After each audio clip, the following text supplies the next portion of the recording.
Combien gagne vraiment un franchisé Piscine des Joyaux? Et combien peut-il espérer revendre son entreprise? Des Joyaux, c'est 192 franchisés en France, une présence dans 80 pays et un statut de leader mondial de la piscine enterrée. Son usine est capable de sortir plus de 60 bassins par jour. Et tout ceci au sein d'une entreprise familiale française. Sur le papier, le deal est intéressant. C'est une marque extrêmement connue en France. Il y a des très bonnes campagnes publicitaires et tout le monde connaît plus ou moins le nom. Et rien que ça a une valeur, on le verra un peu plus tard. En plus de ça, en tant que franchisé des Joyaux, vous avez votre propre secteur géographique, donc personne ne pourra venir vendre les mêmes produits que vous sur la même zone. Et vous ne payez qu'une redevance annuelle de 7 700 €. Pas 5% du chiffre d'affaires, pas 8% du chiffre d'affaires comme d'autres franchisés, uniquement 7 700 € par an. Dans le monde de la franchise, c'est presque trop beau pour être vrai, mais forcément, il y a un truc.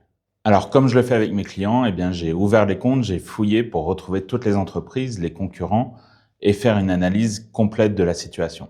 J'ai parcouru les 157 entreprises affiliées à des Joyaux, et ce que j'ai trouvé, c'est une moyenne de 39 000 € de résultats annuels. Bien sûr, cette moyenne ne veut rien dire. Il y a autant un franchisé qui va avoir perdu plus de 100 000 € et un autre qui va en avoir gagné plus de 300 000. Alors, dans cette vidéo, on va regarder ce qu'un franchisé typique de ce que des Joyaux annonce au moment où vous rentrez dans sa franchise, ça donne en termes de résultats, de chiffres opérationnels. On va également comparer ce franchisé avec un concurrent qui est dans la même zone géographique, mais qui appartient à un autre réseau de distribution de piscines. Et surtout, on va répondre à la question qu'on ne voit jamais sur Internet, combien est-ce qu'on peut revendre son entreprise? On évoquera les multiples qui s'appliquent exactement à cette entreprise. Je suis Mathieu Kaczmarek, j'ai créé, repris et cédé plusieurs entreprises. Aujourd'hui, j'accompagne les entrepreneurs qui veulent maximiser le prix de vente de leur entreprise. D'ailleurs, j'ai écrit un livre numéro 1 des ventes sur Amazon, Vendre son entreprise, augmenter le prix de cession sans chiffre d'affaires supplémentaire. Vous pouvez le commander avec le lien qui est en description. Alors, si tu es patron d'une TPE ou d'une PME que tu envisages de vendre dans 1, 2, 3, 4 ou 5 ans, contacte-moi avec l'email qui est en description et on regardera ton cas particulier. Et maintenant, on plonge directement dans le contenu de la vidéo.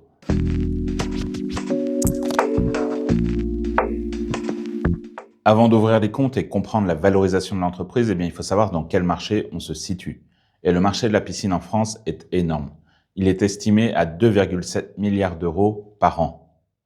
En France, on estime qu'il y a plus de 3,6 millions de piscines installées, dont 1,7 million enterrées. Ce qui est pile le marché de des Joyaux.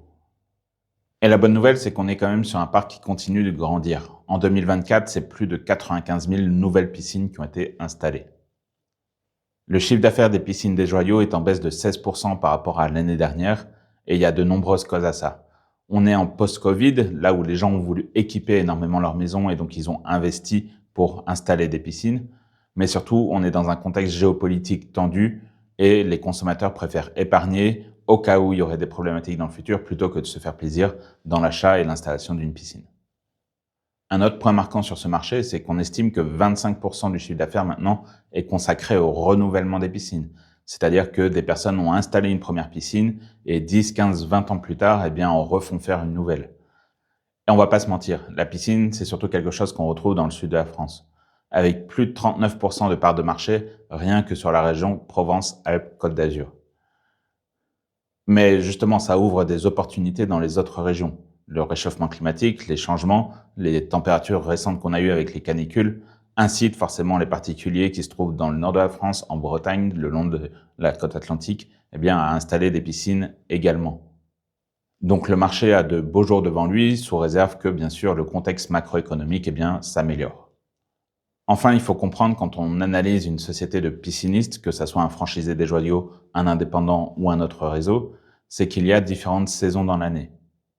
Actuellement, nous sommes en plein été et donc de juin à août, c'est là où on va faire énormément de devis parce que vous allez voir votre voisin qui a une piscine qui profite, il fait chaud, vous voulez aller dans l'eau mais vous n'avez pas votre propre piscine, vous allez faire passer un pisciniste pour avoir des devis. Ensuite, de septembre à novembre, il va y avoir la conclusion des accords et donc l'installation des piscines. Il va falloir faire des fondations, creuser, bref, mettre en place tout ça. Décembre et janvier, surtout dans le nord, il y a un risque de gel, donc c'est vraiment la période morte. Alors que dans le sud, on peut encore envisager de creuser et de faire des installations. De février à avril-mai, vous vendez encore une fois des piscines. dans le sens où les gens préparent la saison, ils se sont dit « Ah tiens, l'année dernière, on a loupé, on est prêt cette année, on a passé Noël, on s'engage ». Donc, vous êtes en pleine période de prospection et de construction et vous allez aussi commencer à faire beaucoup de maintenance pour pouvoir remettre les bassins en état et que les personnes puissent en profiter tout l'été. Et l'été, on revient aussi sur une forte période de maintenance puisque entre mai et août, septembre, les personnes veulent absolument profiter de leur piscine. Donc, la moindre panne, c'est un appel chez vous. Il va falloir intervenir rapidement pour envoyer un pisciniste qui va pouvoir regarder au matériel, dépanner, colmater une fuite. Bref, un pisciniste ne s'ennuie vraiment jamais dans l'année, mais par contre, sa trésorerie peut vraiment faire des hauts et des bas en fonction du moment où il reçoit des acomptes, le moment où les chantiers sont finis, et entre deux, il a peut-être dû payer des fournisseurs. Mais donc, dans ce marché, que représentent les piscines des joyaux?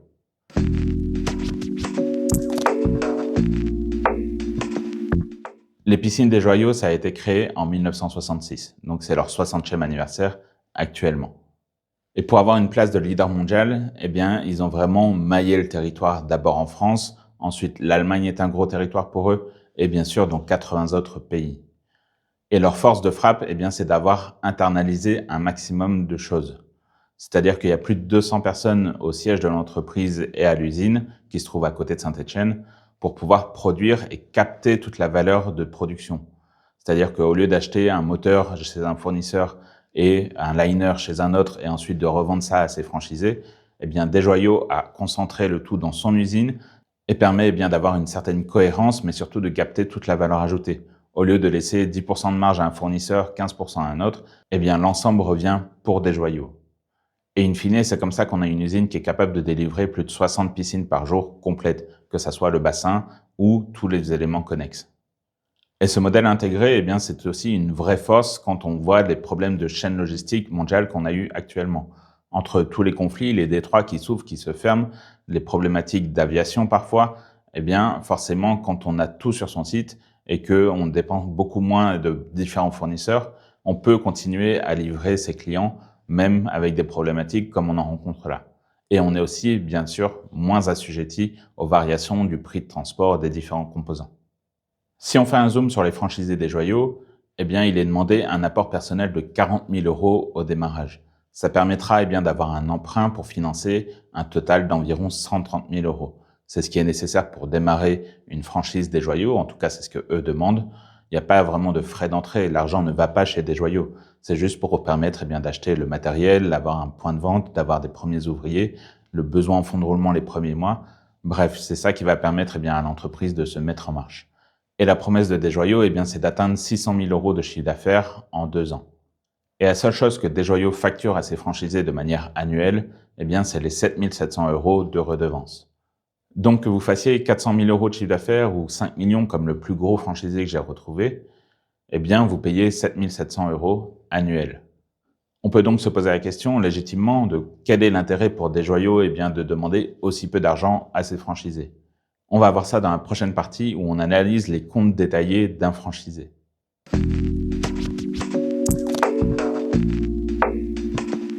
Comme je l'ai dit juste auparavant, l'objectif de Desjoyaux quand vous ouvrez votre franchise avec eux, c'est que vous ayez 600 000 € de chiffre d'affaires au bout de 2 ans. Et c'est pour ça que j'ai décidé de regarder un franchisé type parmi les plus de 150 entreprises que j'ai parcourues pour vous trouver tous ces chiffres. On va donc mettre le focus sur SPG Piscine à Toulouse. L'entreprise a été créée il y a 8 ans et elle réalise 780 000 € de chiffre d'affaires.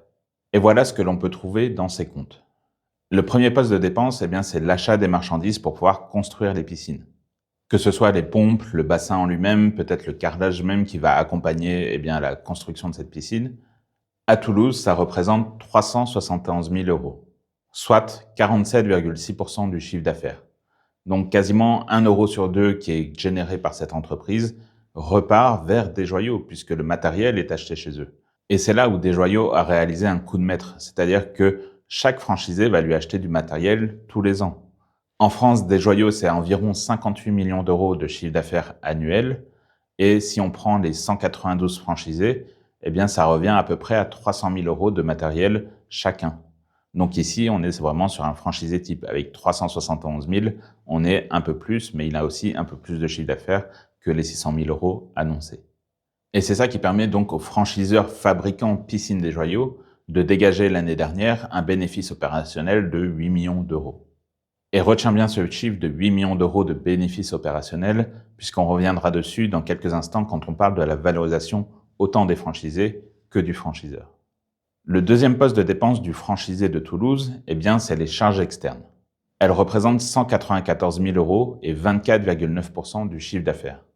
Et dedans, on va naturellement retrouver non seulement les 7 700 euros qui sont versés à des joyaux tous les ans, ça c'est une infime partie, mais également le loyer par exemple de la zone où vous êtes implanté.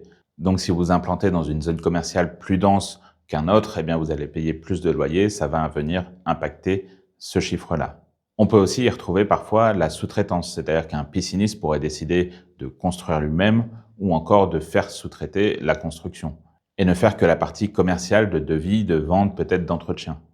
D'ailleurs, quand on va regarder un concurrent direct du franchisé de Toulouse, on va se rendre compte que celui de Toulouse fait probablement appel à de la sous-traitance. Mais j'y reviens dans un instant. Le troisième poste de dépense le plus important, c'est le salaire et les charges sociales. Ici, ça représente 166 000 euros, soit 21,2% du chiffre d'affaires. Sur Papers, on peut voir que l'entreprise a entre 3 et 5 salariés. Et c'est cohérent avec ce qu'on retrouve ici, puisque ça donne une moyenne de 33 200 euros par salarié entre le salaire et les charges sociales.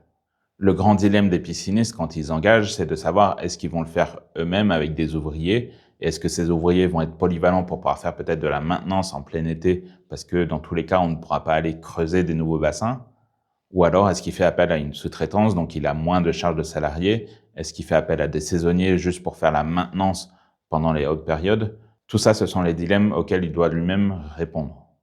In fine, le franchisé des joyaux de Toulouse a un excédent brut d'exploitation, que j'appellerai EBE plus loin dans la vidéo parce qu'on va en parler plusieurs fois. C'est la brique essentielle à la valorisation d'une entreprise comme celle-ci.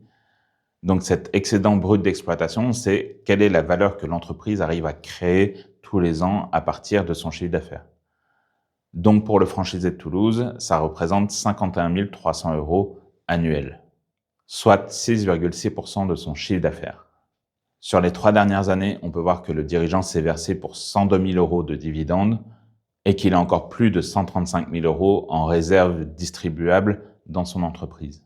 Donc, le franchisé est rentable. Mais est-ce que ce résultat est lié à la marque? Est-ce que le résultat est lié à l'entrepreneur?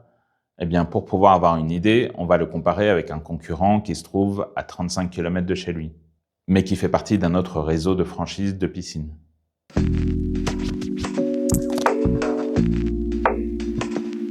Ce concurrent est un franchisé de la société Magiline, qui installe également des piscines. Et Magiline en France, c'est 83 franchisés, donc un peu moins de la moitié de Desjoyaux. Et donc on a la société Aquarêve à Montauban, qui est à 35 km de Toulouse, qui elle est franchisée Magiline. Et bien sûr, on a les comptes. Donc on va pouvoir comparer les deux modèles. Et il y a des différences importantes. En termes de chiffre d'affaires, le franchisé Magiline réalise 804 000 euros, soit 24 000 euros de plus que le franchisé Desjoyaux de Toulouse. Par contre, en termes d'achat de matériel, la facture est nettement moins élevée pour lui. Il n'y a que 316 000 euros de dépenses dans cette catégorie-là, et ça représente 39,3% du chiffre d'affaires. C'est 8,3% de moins que le franchisé Desjoyaux de Toulouse. Et donc on voit qu'il y a une vraie différence. Et la différence se poursuit également dans l'achat des matières premières. Quand je disais tout à l'heure que le franchisé Desjoyaux de Toulouse a probablement recours à la sous-traitance, c'est que dans son compte à lui, on ne voit aucun achat de matières premières. Alors que chez le franchisé Magiline, cette ligne est équivalente à 99 000 euros, soit 12,3% de son chiffre d'affaires. C'est-à-dire que, par exemple, il va acheter du béton, du carrelage ou des cols, par exemple, et que c'est lui-même qui va les poser, puisqu'on voit aussi que sa masse salariale est très différente.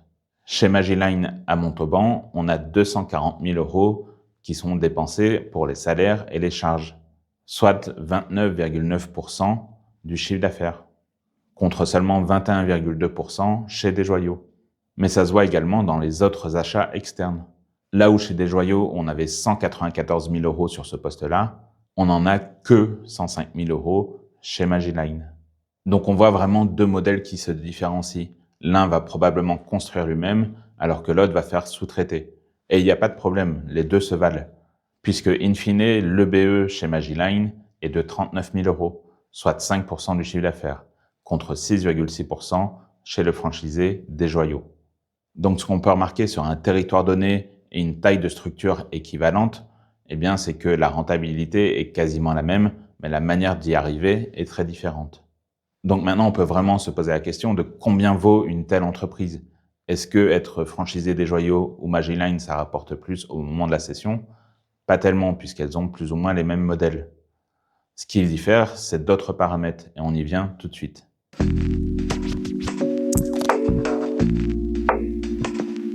Donc notre franchisé des joyaux de Toulouse, combien est-ce que son entreprise vaut? Il fait 780 000 € de chiffre d'affaires, il avait 51 300 € de BE, et pour pouvoir le comparer et donner des ordres de valorisation corrects, il faut encore ajouter un troisième acteur, une entreprise qui ne construit pas de piscine, mais qui fait uniquement de l'entretien et de la maintenance. Et oui, ça existe. Vous n'êtes pas obligé de construire la piscine pour pouvoir l'entretenir. Et ça, c'est un concurrent direct. Donc ça impacte la valorisation.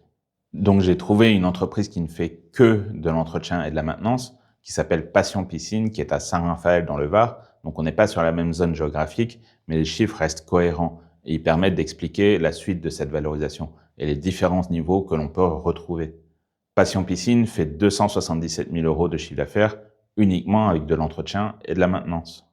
Elle achète pour 78 000 € de matériel et sa masse salariale est de 114 000 € entre le salaire et les charges sociales.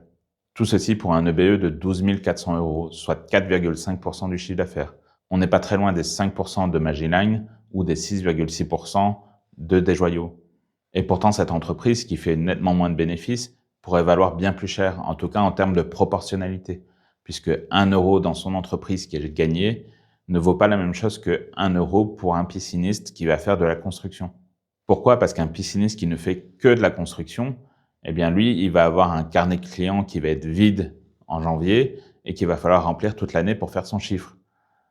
Là où une société d'entretien, eh bien, elle va avoir des contrats annuels qui sont entre 1000, 1500, 2000 € et qui vont amener une forme de stabilité. Les clients vont peut-être même payer tous les mois et donc vous êtes sûr de vos niveaux de dépenses, que vous soyez fort occupé en été ou beaucoup moins peut-être en décembre, janvier. Et ça, un repreneur va d'office le valoriser mieux parce que son banquier va mieux le valoriser également. Et ça, c'est un point extrêmement important, c'est de comprendre que le banquier a un rôle prédominant. Quand un repreneur va faire une offre, il va devoir la défendre auprès de son banquier et la qualité de la manière dont on obtient un résultat, un bénéfice, un EBE, eh bien, impacte énormément la manière dont il peut se faire financer. Le deuxième facteur qui pourrait expliquer une différence de valorisation à euro égal entre un constructeur et quelqu'un qui fait uniquement de l'entretien de la maintenance, eh bien, c'est la problématique de la décennale. C'est-à-dire que quand vous construisez une piscine, vous devez la garantir pendant 10 ans. Naturellement, toutes les entreprises de piscinistes souscrivent à une assurance pour les couvrir. Mais on sait tous que les assurances vont toujours trouver des petits caractères, des astérix, pour ne pas payer. Donc un repreneur, lui, il va avoir un risque plus grand à gérer en reprenant une entreprise qui va construire des piscines, et au moment où il va les reprendre, s'il rachète les parts sociales, mais il rachète l'existant, c'est-à-dire qu'il achète l'actif, mais aussi le passif. Et parmi ce passif, il pourrait très bien y avoir des problèmes il y a 6-7 ans, donc il n'était pas là, et vous allez devoir lui garantir via une garantie d'actifs passifs qui va être corsée et qui va vous mettre en risque pendant plusieurs années.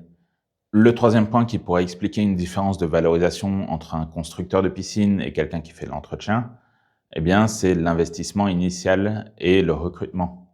Alors, ça a un avantage, c'est-à-dire que dans un sens, vous n'aurez pas un concurrent qui va apparaître demain matin et vous prendre tout le marché, alors qu'une entreprise qui fait de l'entretien, si quelqu'un d'autre vient avec un marketing plus agressif, des prix plus bas, une promesse de service et que la personne est un peu déçue, eh bien, elle peut vous piquer le contrat et donc, c'est une barrière à l'entrée beaucoup plus faible. Mais c'est aussi un risque pour le repreneur puisque c'est plus de capital investi mais immobilisé qui prennent du temps à être remboursés et un risque d'erreur plus grand. Il est plus probable qu'un chantier dérape, qu'il y ait un problème de terrassement, de fondation et que vous soyez obligé de recommencer et auquel cas votre marge disparaît que de se tromper dans un contrat d'entretien. La situation idéale pour maximiser le prix de cession de votre entreprise de pisciniste, c'est de faire les deux choses.